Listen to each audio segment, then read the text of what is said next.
ویسے حضور نے کبھی بد دعا نہیں دی، لیکن ایک موقع پر ایک جملہ ایسا نکل گیا جس کے اندر بد دعا کا رنگ تھا، واضح طور پر بد دعا بھی نہیں تھی وہ۔ غزوہ احد میں جب آپ زخمی ہوئے ہیں اور آپ کے چہرے پر وار پڑا ہے تلوار کا، اور آپ کے رخسار مبارک کی ہڈی جو ہے اس کے اندر زخم ہوا، اور آپ کے 2 دانت جو ہے وہ شہید ہوئے، خود جو پہنا ہوا تھا اس کی 2 کڑیاں آپ کی اس ہڈی کے اندر، رخسار کی ہڈی کے اندر گھس گئی۔ انہیں جب نکالنا چاہا، ایک صحابی نے دانت پکڑ کر کھینچا تو ان کے دانت نکل گئے، وہ نہیں نکلی، اور پھر کسی اور نے کسی طریقے سے نکالا ہے تو خون کا فوارہ چھوٹا ہے، پھر اس پر حضور کی زبان مبارک سے الفاظ نکل گئے، کیف یہد اللہ قوما غضبوا وجہ نبیہم بالدم، اللہ اس قوم کو کیسے ہدایت دے گا جس نے اپنے نبی کے چہرے کو خون سے رنگین کر دیا۔ فوراً آیت اتر آئی، لیس لک من الامر من شیء،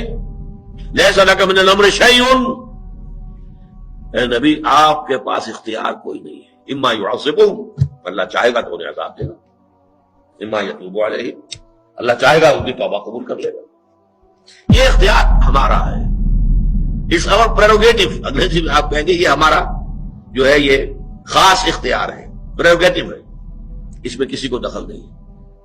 اور عجیب، یہ تاریخ کا واقعہ بڑا عجیب ہے کہ وہ حادثہ جس شخص کی وجہ سے ہوا، خالد ابن ولید، اس لیے کہ وہی تھے کمانڈر، کیولری جو تھی، رسالہ جو تھا کفار کا، مشرکین کا، اس کے کمانڈر وہ تھے، ایمان نہیں لائے تھے، کافر تھے، مشرک تھے۔ انہوں نے دیکھ لیا کہ وہ جو درہ ہے جہاں پر 50 تیر انداز حضور نے کھڑے کیے تھے وہ خالی ہو گیا، پورے احد کا چکر دے کر مدد سے آ کر جو حملہ کیا ہے، پھر 70 صحابہ شہید ہو گئے،